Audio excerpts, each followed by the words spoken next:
گیا. مرنے کے بعد یعنی جیسے ہی کسی کا انتقال ہو جاتا ہے ان کے بعد ان کے چار اولاد ہیں, ان کی 4 اولاد ہیں, ان کی بیٹیاں بھی ہیں, ان کے بیٹے بھی ہیں. وہ بیٹے جن کے لیے باپ نے اپنا پسینہ بہا کر کے ان کو پڑھایا لکھایا نوکری دلایا, وہ بیٹیاں جن کے لیے باپ نے اپنا پسینہ بہا کر کے ان کو علم سے آراستہ کیا, ان کے لیے مناسب رشتے کا انتظام فرمایا. لیکن باپ کے وصال کے بعد کوئی بیٹا یہ نہیں کہتا کہ میں اپنے باپ کا جنازہ 4 دن تک اپنے گھر میں رکھ لوں گا. نہیں, بیٹے کی زبان پہ بھی یہ ہے کہ باپ کو جلدی غسل دلایا جائے, ان کو کفنایا جائے, امام کو بلا کر کے نماز جنازہ ادا کی جائے. بیٹی یہ نہیں کہتی کہ میں 4 دن تک اپنے باپ کا جنازہ رکھ لوں گا, اس لیے کہ باپ نے مجھ سے بڑی محبت فرمائی ہے. جو یعنی رشتہ دار جب گھر میں آتے ہیں وہ بھی کہتے ہیں کہ اس کی نماز جنازہ کب پڑھی جائے گی. میں آقا کی محبت بتا رہا ہوں, اس کی محبت کا فائدہ آپ کو بتا رہا ہوں. جس مصطفیٰ کی محبت میں یہاں آپ بیٹھے ہیں, دنیا کی محبت میں آپ یہاں نہیں بیٹھے ہیں, مدینے کے تاجدار کی محبت میں یہاں آپ بیٹھے ہوئے ہیں, اسی مصطفیٰ کی محبت کی بات میں آپ کو بتا دوں. ٹھیک کہا تھا امام اہل سنت نے کہ اے غلامو, تم کس کا منہ دیکھتے ہو اور کس سے یعنی لینا چاہتے ہو, آؤ میرے ساتھ تم بھی کہو کہ کون دیتا ہے.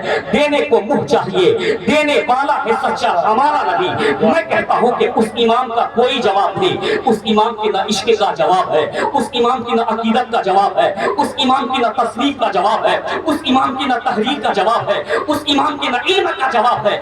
یعنی اس کا علم لاجواب, اس کی تحریر لاجواب, اس کی تصنیف لاجواب. جس کا علم لاجواب ہوتا ہے اسی کو اعلیٰ حضرت کہا جاتا ہے, جس کی تصنیف لاجواب ہوتی ہے اسی کو اعلیٰ حضرت کہا جاتا ہے, جس کی تحریر لاجواب ہوتی ہے اسی کو اعلیٰ حضرت کہا جاتا ہے. یعنی جس کا عشق لاجواب ہوتا ہے اسی کو اعلیٰ حضرت کہا جاتا ہے. ہاں, اس کو اعلیٰ حضرت کہا جاتا ہے. جب مصطفیٰ کے حیات کی بات چلتی ہے تو قلم اٹھا کر کے غلاموں سے کہے تو زندہ ہے واللہ, تو زندہ ہے واللہ, میری چشم عالم سے چھپ جانے والے. ہاں, اسی کو اعلیٰ حضرت کہا جاتا ہے. جب مصطفیٰ کے جود و سخا کی بات آتی ہے تو قلم اٹھا کر کے کہتے ہیں واہ کیا جود و کرم ہے شاہ بطحہ تیرا, نہیں سنتا ہی نہیں ماننے والا تیرا.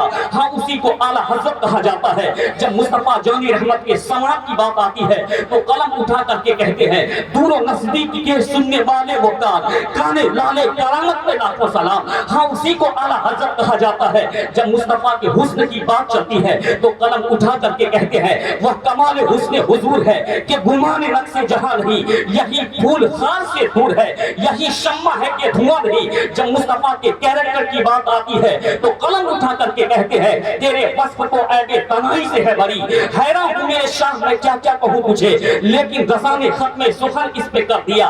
خالق کا بندہ خلق کا آقا کہوں تجھے, اسی کو رضا کہا جاتا ہے. جو صبح کے وقت میں مصطفیٰ مصطفیٰ کرتے ہو, جو دوپہر کے وقت میں مصطفیٰ مصطفیٰ کرتے ہو, جو شام کے وقت میں مصطفیٰ مصطفیٰ کرتے ہو, جس نے عقیدت اور الفت اور محبت کا جام ہم کو پلایا ہے.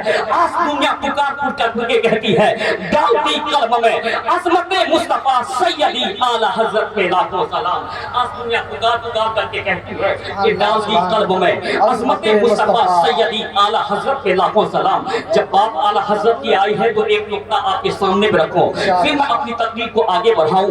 یہ اعلیٰ حضرت کا احسان ہے کہ آج ہمارا جلسہ آباد ہے. یہ اعلیٰ حضرت کا احسان ہے کہ مسجد میں امام کے یعنی امام نظر آتے ہیں. یہ اعلیٰ حضرت کا احسان ہے کہ مدرسہ آباد ہے. یہ اعلیٰ حضرت کا احسان ہے کہ یعنی غریب نواز کی محبت ہمارے دلوں میں ہے. یہ اعلیٰ حضرت کا احسان ہے کہ یعنی اعلیٰ حضرت کا احسان ہے کہ یعنی غوث پاک کی محبت میرے دل میں ہے. یہ اعلیٰ حضرت کا احسان ہے کہ تاجدار مدینہ کی محبت میرے دل میں ہے. یہ سرکار اعلیٰ حضرت کی محبت ہے. ماشاءاللہ, جو لوگ دے رہے ہیں ایک بات جان لیں, جو اس ہاتھ سے دے اس ہاتھ کو خبر نہ ہو وہ قبول ہو جایا کرتا ہے. اس لیے داہنے ہاتھ سے دے تو بائیں ہاتھ کو خبر نہ ہو, بائیں ہاتھ سے دے تو داہنے کو خبر